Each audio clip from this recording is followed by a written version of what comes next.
Randy, I know this happens to everybody. Have you ever lost your keys, or perhaps you stuck the milk in the cupboard or the cereal in the refrigerator, and then you feel like really foolish, or what's going on up here?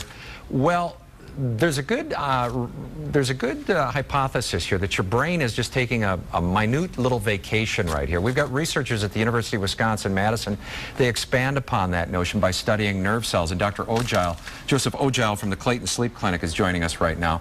And I think while I was doing that introduction, it happened to me. I really do. I think for a moment there, I caught myself, and I was thinking about a fishing trip.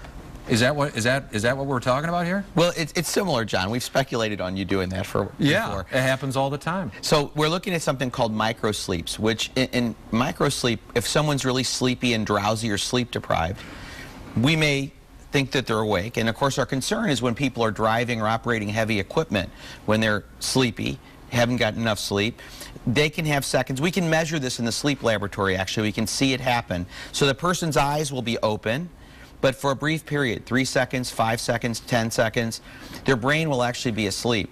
Now, it's one thing if you're putting the cereal away or if you're sitting, but if you're operating in a car traveling 60 miles an hour down the highway, that's exactly right. 3 to 5 seconds of being, quote, asleep. So we have video, shows people that their eyes are open, but their brain's asleep for those brief periods of seconds.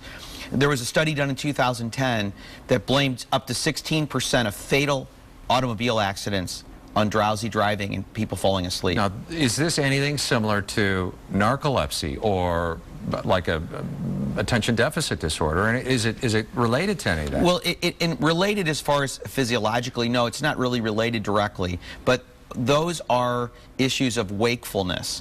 And so these situations where the brain wants to go to sleep and needs the sleep, it is similar in that regard. So what do you do to fight it? Well, fighting, it's the operative word, because you can't cheat the sleep, right? So ultimately, what we have to talk to our friends and neighbors and fellow citizens about is they've got to get enough sleep. There is no fighting staying awake if you're sleep deprived when you're driving a vehicle. And the worst thing is to get behind the wheel. We have a woman whose son was, he actually died that way, and she started a group now to bring awareness to it here in the St. Louis area as well as around the country. You need about 8 hours a night. You really do. And the other thing is, this is developing in the country, it's beginning to be criminalized in several states. There was actually a conviction in the state of Florida, I believe.